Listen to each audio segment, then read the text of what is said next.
I thought there was actually going to be Hi there. Hi, I'm David Ramsey. Nice to meet you all. I'm Neal McDonough. Very nice to meet you guys. Pleasure. Very I'm serious Emily here today. Better-Cards. Lovely to see you too. Thank you.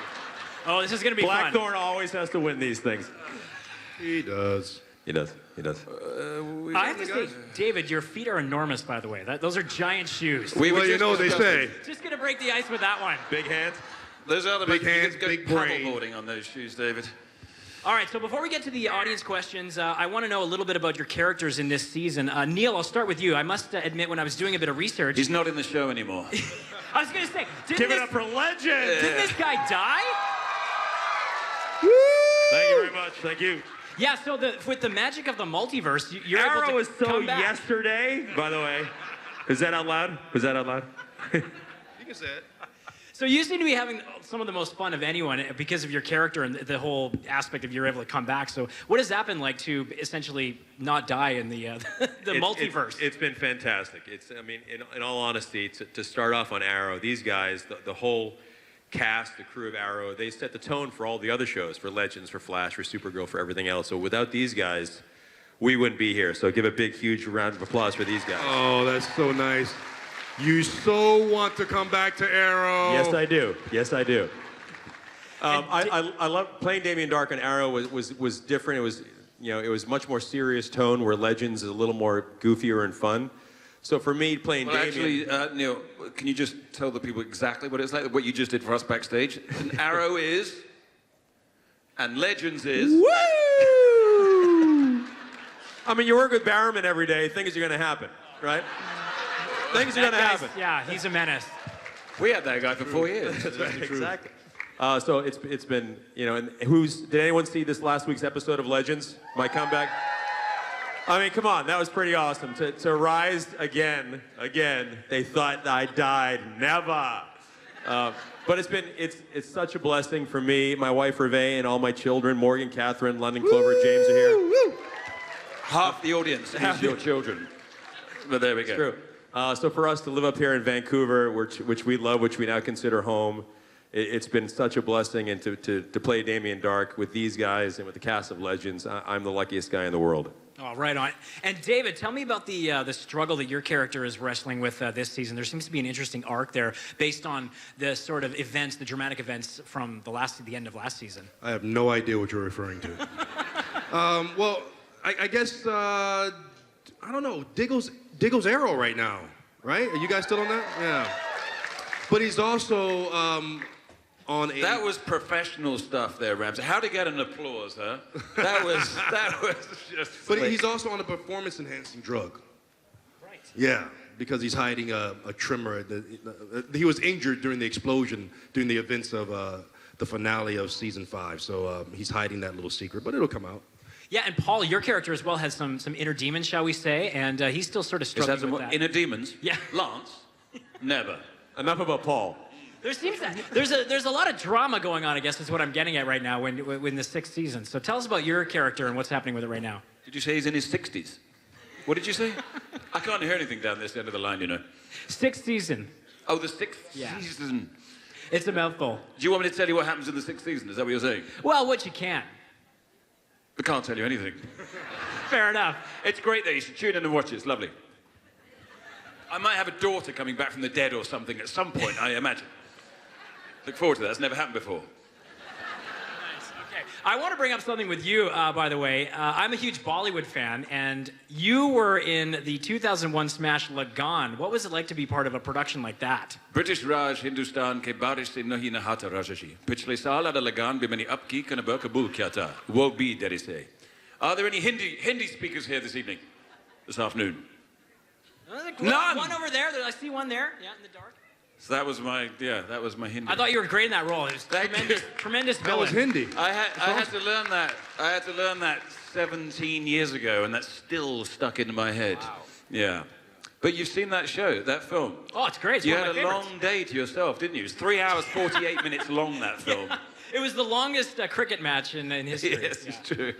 It's a real seller, isn't it? It's about cricket and taxes, and it's almost 4 hours long.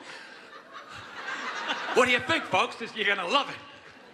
But it is actually an amazing film. It's beautiful. All right, and Neal, I want to talk about one of your earlier projects as well. You see a lot of Arrow is so serious. I mean, it really is. Yeah.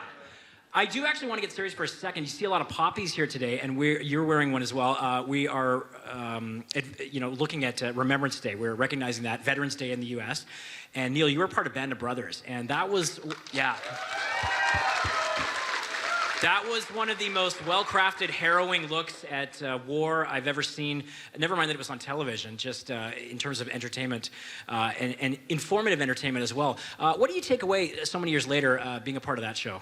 Well, I mean, for me, it was such an enormous blessing to be part of Band of Brothers. The best thing that, so many great things happened for me. To work with Tom Hanks and Steven Spielberg and to get to meet the veterans and Buck Compton, who became like another father to me. But, as the story goes and everyone knows, the best part about doing Band of Brothers was the very first day I got there, I got to meet my wife, Reve. So, wow, really?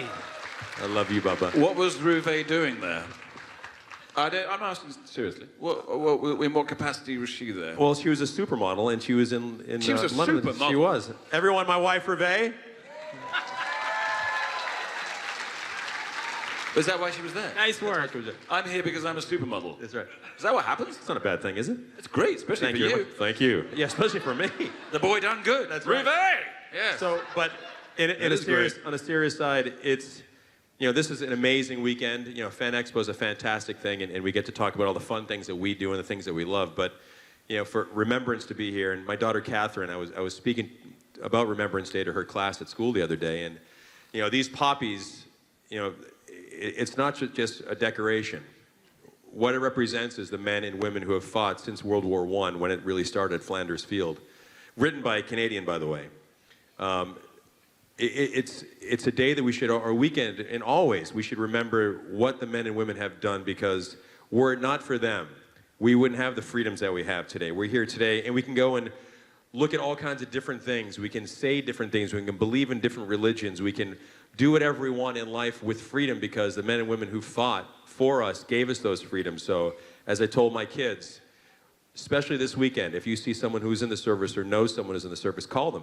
Pick up a phone, or we see them on the street. Sometimes they're not doing in such, not great condition. Say thank you for your service, because without the work that they did, we wouldn't be sitting here in a beautiful place like this today. So thank you. Whoever here was in the service, God bless you all. Thank you very much.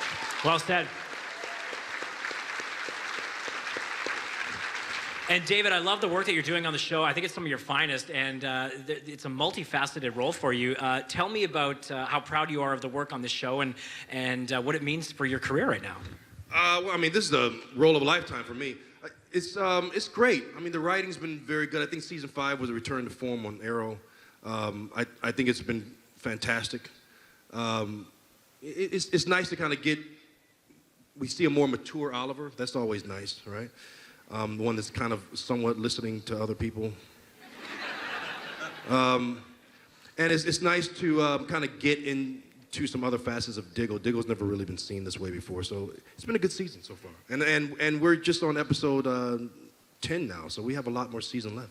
Okay, now there's this epic 4-show crossover that we're building to. Can you tell us any details about that? I mean, I hear it's going to be very emotional. So what can you tell us about that upcoming Arrowverse crossover? Well, Paul had a lot more to do than I did. I didn't do a whole lot in it, but I sat in on the editing of our episode, which is episode 8.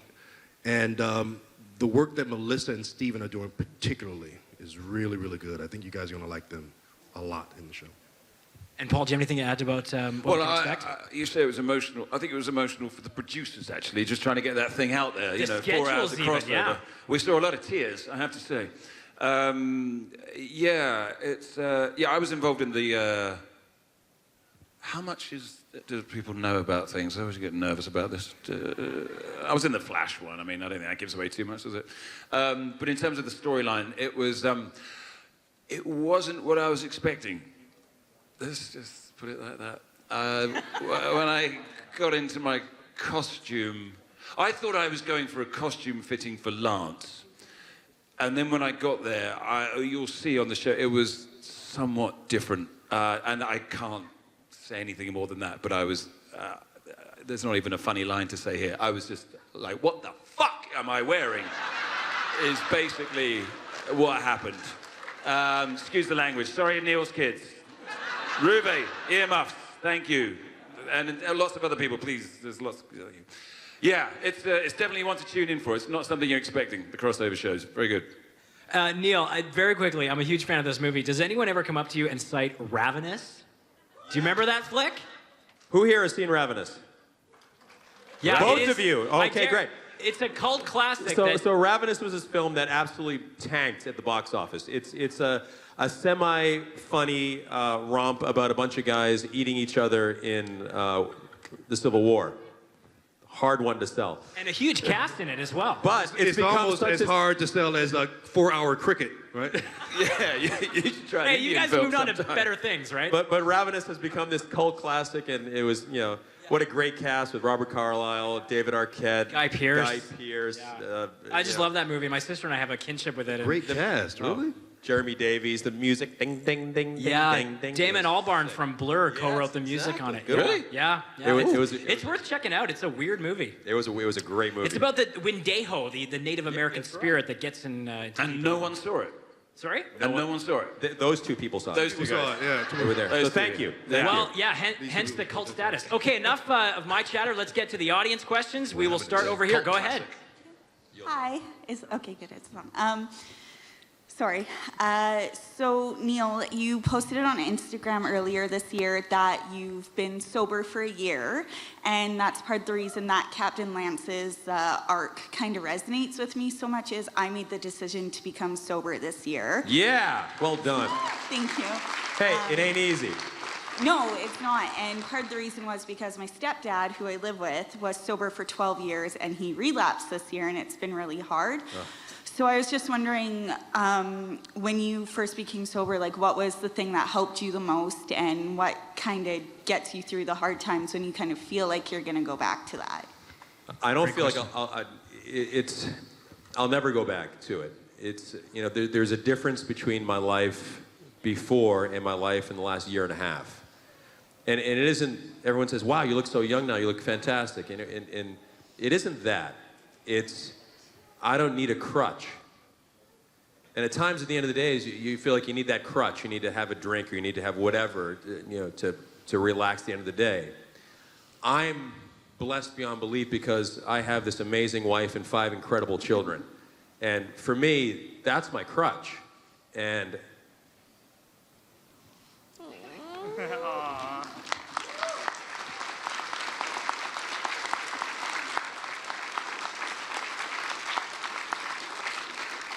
It's okay for you to cry, because I'm going to start crying, too. no, it's okay. Thanks a lot. Yeah, it's difficult to stop that crutch. But once you do, and once you turn that switch off, and my relationship with God, and my relationship with everything in life has become so much more on it and part of it. And I coach all my kids and all my teams. I'm there for my family so much, and the last thing I'd ever want to do is to slow myself down. It wasn't that I was drinking that much. It was when I did, the next day I'd be groggy and it took me off of my game. And I don't want to be off my game. I love my life. I love my wife and children. I love God. And the career that I have wasn't by luck, it's by hard work. And sometimes things get in the way. And if you can figure out a way to get rid of those things, life becomes a whole lot simpler. Thank you. Thank you for your question. Well done. Keep it up. Over here. Go ahead. Hi there. Sorry. I wanted to just ask how David and Paul, I've noticed you guys have done a lot of interactions with fans for fundraising for different things. David, I actually talked to you earlier.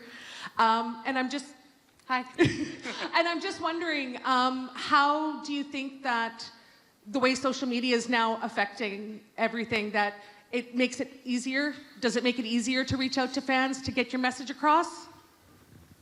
For me, it has. I mean, I just now started doing Facebook Live, and that was really by Steven's behest. Steven's like a Facebook Live king of kings. And there was one particular organization, the Testicular Cancer Society, that was very close to my heart.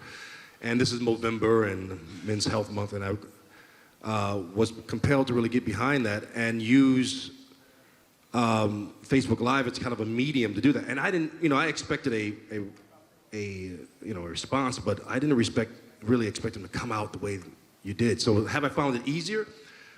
Yeah. I mean, I suppose that medium can be used for a lot of things. But, you know, and Paul can really speak to this as well. But in terms of using it for charity, I think it's great. I didn't really know the power of it besides what Stephen was doing. And I'm just now really getting started with it. But so far, the response has been incredible. So, yeah, just wish me luck. Really. And Yeah.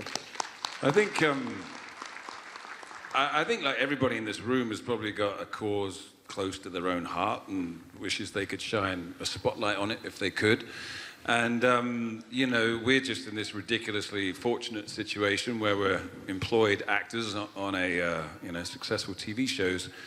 And I just think to myself, well, I've always had various causes that I'm close to my heart. And now, goodness me, I'm able to shift the spotlight over to those causes because of being in this spotlight myself. So that just seems sort of logical to do that. And, you know, I think we're all passionate about something. And there's one thing, actually, that really inspired me when I went to Vietnam last year with the rhinos or swam across the San Francisco Bay last month and any of these things. There's a saying, it says people suffer a lot, not because of the violence of bad people, but because of the silence of good people. You know, and that's so strong, that sentiment, you know, and it really is that. There's something, so I just think anybody should speak up in whatever capacity they can, whether you're on a TV show or whether you've just got your Twitter, you know, whatever social media you have, everybody's got a voice these days, you know, and you'd be surprised as to what's close to your heart is probably close to somebody else's heart too. So in whatever capacity you can shine a light on it, just speak up, just do it, you know, don't be silent, just speak up and do it. thank you very Right much, on. guys. All right, over here. Go ahead, sir. Hi, I'm Neal. Big fan of yours, by the way. I've seen you in Arrow, Legends of DC, and Red 2. Any of the actors that you've been with have given you advice / mentorship over the years? And who was it that has helped you shape your career over the years?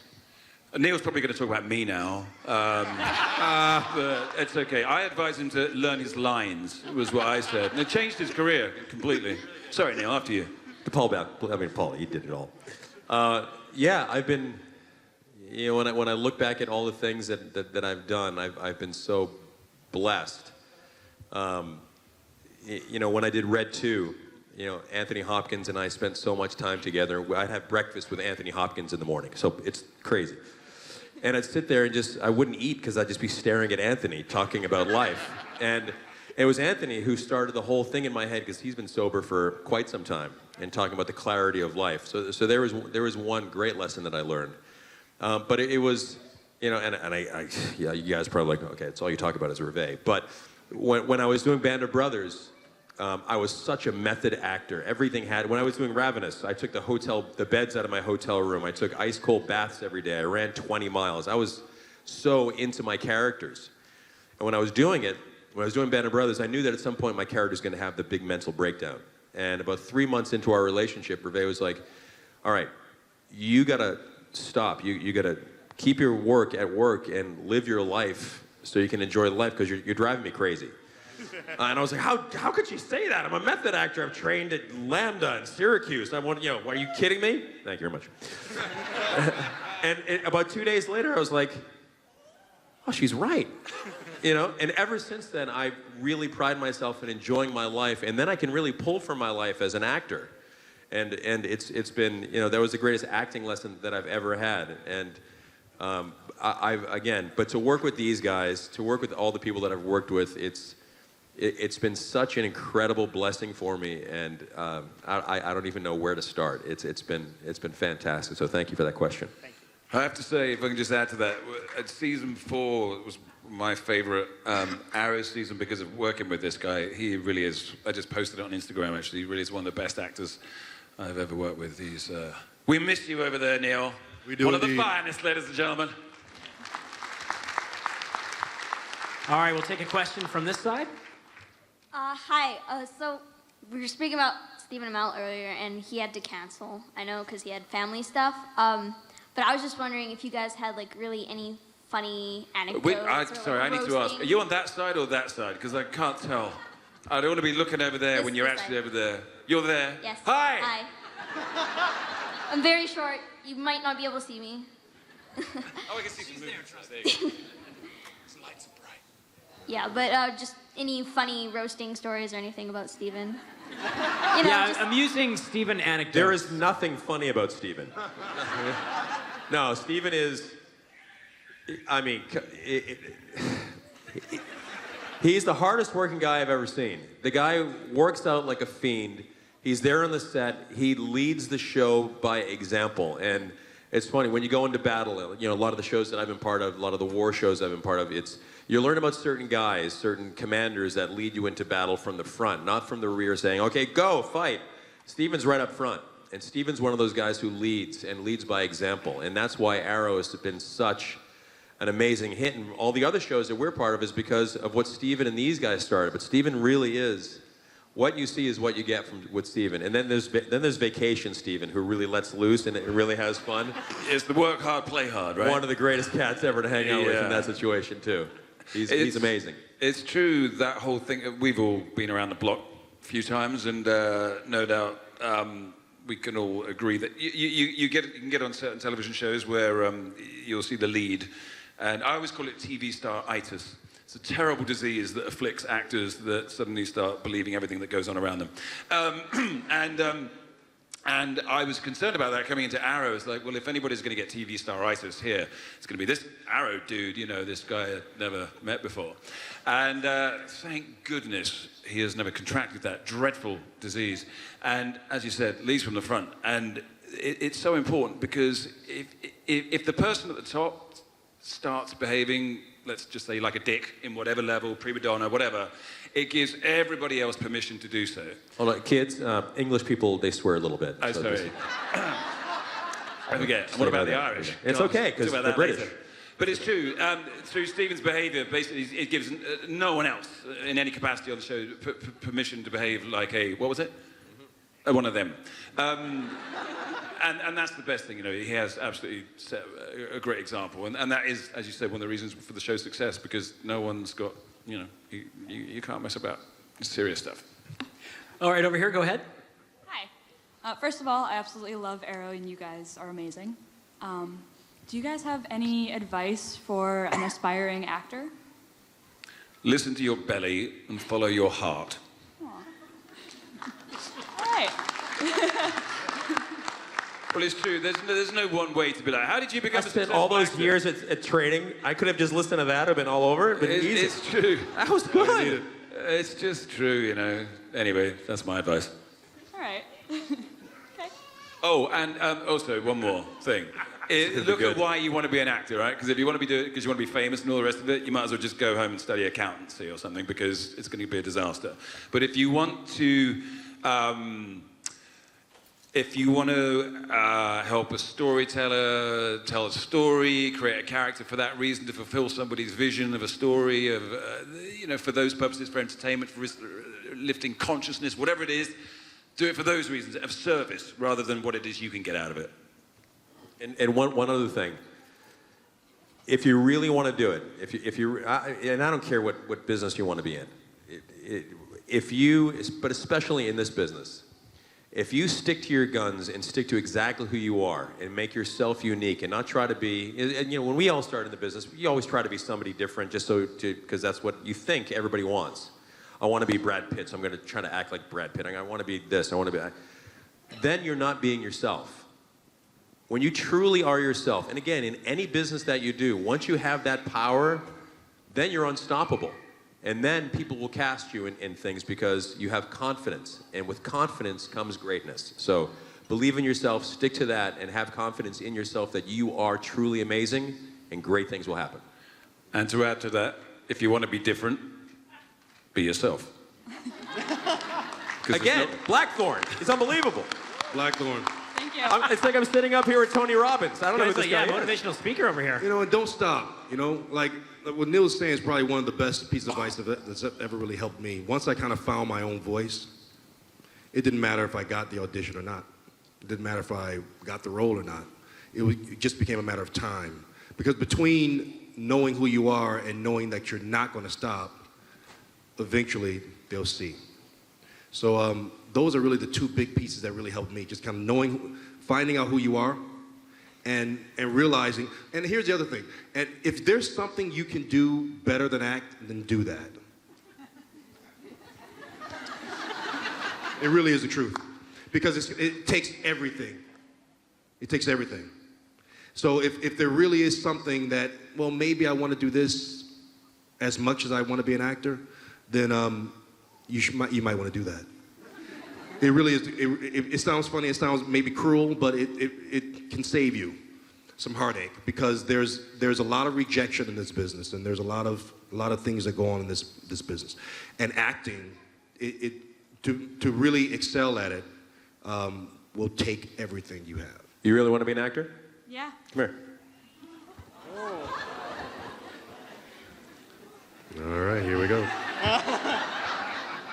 Come on up. Come on up.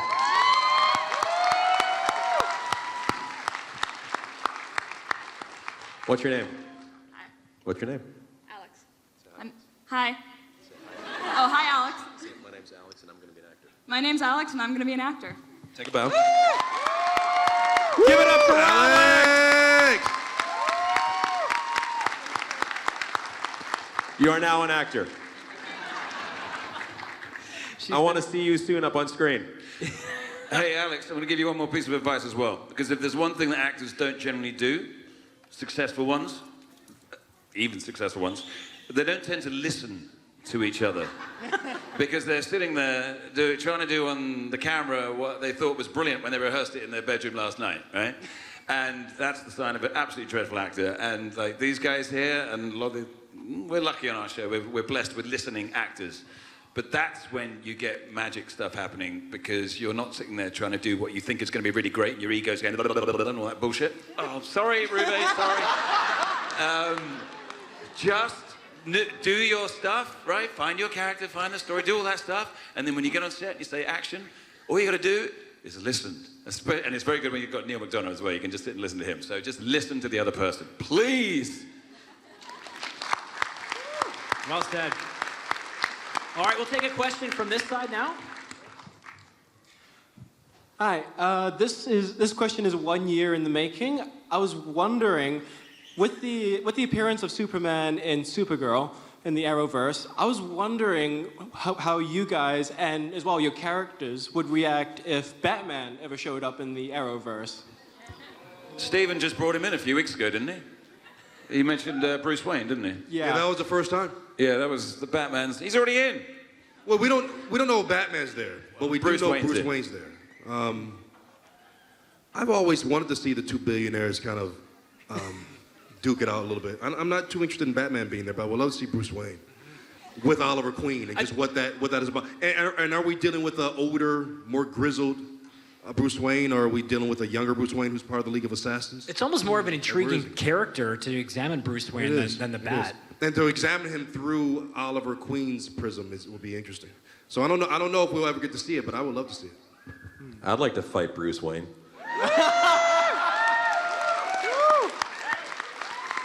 All right, over here, go ahead. Hi, guys. First of all, I want to say thank you to Neal for doing Band of Brothers. I'm a retired Marine. And Thank you for your service. Awesome. Just rocked. And thank you for doing it. My question for the three of you is, if you could body swap with anybody in the multiverse, if you could what? Who would you do? If you could what? Jump bodies. With anybody from where? In the multiverse. Stephen's body's in quite good shape, isn't it? Bit of a no-brainer, really. You know something? Right here. Look at the size of these guns. I will body swap with Martian Manhunter. Yeah, I would like to be Martian. I would love to play that role. I love it. Thank you. Though David Harwood's doing a fantastic job. Okay, go ahead over here. Thank you, gentlemen. I just have a quick comment and then a question for Mr. Ramsey. First off, Neal, I want to thank you so much for what you said as we opened. I myself, as well as a former member of Her Majesty's Canadian Army, and today is a sacred day for us. And all too often, days like this are lost, and I'm glad to see that it wasn't today. Mr. Ramsey, okay, fine. there is one particular mayor that might be decent on television, but he doesn't go anywhere near Mayor Poole. So my question for those of us for Blue Blood, because I love you on Blue Blood. Oh my God. Thank you. Will we ever see Mayor Poole come back? I don't know. I would love to say yes or no, but I really don't know. That was just a matter of, I've been, oddly enough, Blue Bloods, for those who don't know, is a wonderful show that they shoot in Brooklyn with Tom Selleck and Donnie Wahlberg. A wonderful show, has been on now for about 8 seasons. And Greg Berlanti saw me in that show. That's how I got Arrow. Yeah, I've heard. And I was recurring on that show, and they weren't quite ready to pull the plug and make me a regular. He talked to me about this show, about Arrow. He said, you have nothing to do in the pilot, but you become his right-hand guy at some point. And I was like, okay, that's great. So I read the guy, and I liked the role, and I was hired. But it's always been great, man. To duke it out with Tom Selleck is awesome. And it's funny, too, because Tom Selleck is about 6'5", and still in 240 now, right now. He's very formidable. And I was kind of toe-to-toe with him for the first, 3 episodes. And then all of a sudden, Mayor Poole gets shot, and I'm in a wheelchair for the next 5 years, right? Yeah. So I always tease Tom that maybe he made this happen. But I don't know. Lorraine, I'm trying to think of who the actress that's playing that mayor right now is doing a fantastic job. I would love to go back to Brooklyn and shoot that show, but I think they found their new mayor. Well, I was thinking, of course, Mayor Poole was a community activist. That's right. Prior to that, and I could really see, former Mayor Poole coming back and really working within the African American community in Brooklyn. I think that'd be fantastic. It'll be great. That's a great storyline. I might just picture that. Thanks so much, gentlemen. He gets partial credit, right? Thanks for that. Okay, let's take one from over here. Hi, I'm a huge fan of you, David, on Blue Bloods as well. That's where I discovered you as an actor. And thank you for that. I love you on Arrow. What was your thought when you saw in the script that you were becoming the Green Arrow for Stephen Amell? Because that's a big change. First of all, the Arrow suit is 3 layers of leather. It's soup when you come out of it. Like you're literally soup. You're sweating everywhere. I know how Stephen remains so thin with an 18-pack now because he comes out of the suit and it's just he's Adonis. Too. Well, that's very sweet of you. Something. I thought that it was just going to be one episode, just one episode, and then they told me they're going to make a crossbow for me, and I was like, oh well, you're investing in that. It's going to be a little longer. So it's fun. It's great playing that role. It's a lot of fun. And there's some stuff going on with that because if you remember from last season with the Dominators, and they made this universe where everyone's had their own, whatever their dream was of their perfect life, that's what it was. And for Diggle, it was Green Arrow. So we're not done playing with that idea yet. So you'll see, and also there's another universe, I think in the Flash universe, where Diggle's son is the future Green Arrow. So there's some stuff going on with the Diggle family and the Arrow mythos. So we're not done with that yet. Mr. Ramsey, did you do a lot of archery training yourself for that?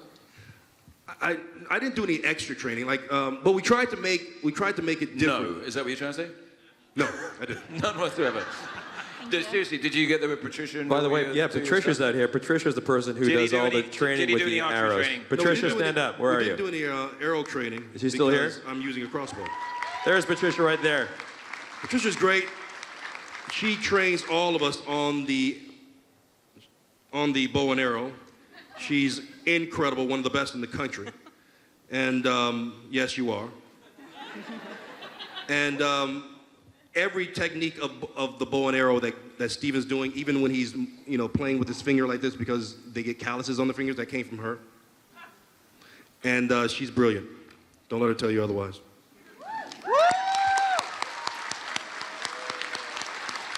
All right, guys, unfortunately, we are quickly running out of time, so we only have time for 2 more questions. So we'll take on this side and then over on that side. I apologize if we didn't get to your question. I sincerely wish we had. It's just a time thing. Have you got to be somewhere?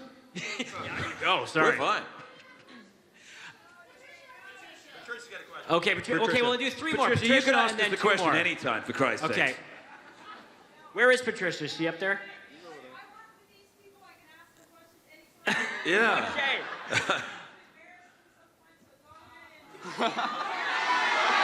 Come on, get up there. Patricia. Let's hear it. Question. Ashley, we're out of time. Sorry, love. Thank you. Wrap it up. I don't have a question for you, Paul. Like, I just Paul This doesn't could do take a while. archery, so I actually had a question for David. David, I don't get to talk to you on set too much. He walks by me like this. He's right about the food, though. David, I just wanted to ask you, actually, as a person of color, and you as a person of color, our Arrowverse has quite a few people of ethnicity and color. How important is it to you that we have representation on television? Especially in our universe, like our shows are all very diverse. So does that make sense? Weirdly enough, I'm nervous. That's a good question, Patricia. And it's damn important. It really is. And I tell you something, you have Greg Berlanti to thank for the diversity that you see in the DC universe, without a doubt.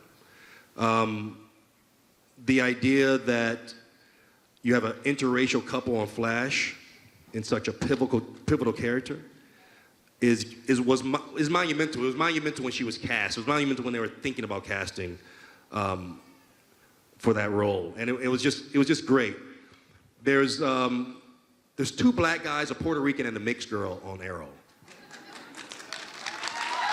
And one of the black guys is gay. And that's pretty good going. Yeah, and so it's important. It's important that these images are out there. It's important that people see people that look like them, and that's female, that's gay, that's transgender, that's black, that's white, that's blonde hair, that's blue eyes, that's brown eyes, that's black hair, that's all of it, right? So it's not just. It is important for us to be on television, but it's important to represent what America, North America, what the world looks like. And I don't think there's any producer that's doing that as well as Greg Berlanti and the Arrowverse. So actually, I might try and push this, take it further, and pitch the idea of Lance going transgender, just to cover all bases. What do you think? Should we do that? That's a transgender I always thought you were. Right? Oh, easy. Right, Paul. That's a transgendered archer. Let's do it. Yeah. All right. Can I just ask Neal a question, because I don't get to ask Neal. Patricia, it's very important though. He's on Legends. I don't get to see him very, very often. Neal, when you did do archery on Arrow, I didn't get to ask you how you felt about that. So how do you feel about that? I love doing archery. It was, Arrow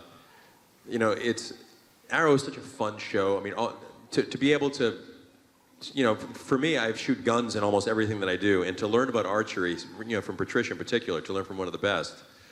It's great to learn new things, but to really work with these guys, and to finally have an albino as a lead villain on a show. It was a bit of a weird very thing. moving. It was very moving. No. All right, you know what? We are swiftly running out of time, so we just have time for one more question. So Thanks for shutting him up. That's right. Over to you for the last word. Go for it. Thank you. Just with allegations out against producer Andrew, your producer against. Could you kind of speak to the allegations that came out in Variety yesterday regarding misconduct, inappropriate behavior on set across the shows? I'm going to have to stop you right there. I'm really sorry, but we're just not going to entertain those questions today. We just want to keep it kind of light and fun. So I really apologize, but we're just not going to address that today. It's just very far removed from what these gentlemen do on the show. I appreciate that you're passionate about it, and it's very important, but I think we're just going to maybe skip that one if we can. I'm really sorry. Do you have another question you want to ask them? It's on the same thread, but Paul, you said that people are hurt when people stay silent instead of speaking up. With these allegations out there, do you think that anyone should have spoken up sooner, or do you have any follow-up on that? I have no idea of the individual cases, so I can't speak for other individuals. I don't know what their experience is, so that's all I can say about that. But if anybody's got something that they feel is morally corrupt, that is unethical, that is incorrect, that somebody might be abusing a position of power, then sure, you speak up. All right. And just very quickly, gentlemen, if we want to go around the horn here and just some parting words for your fans here, you're dearly devoted. Thanks for being here. I mean, it's amazing. We've been to a lot of these. And every time we come here, everyone says, to see you guys come out and support us, you have no idea how amazing it is for us.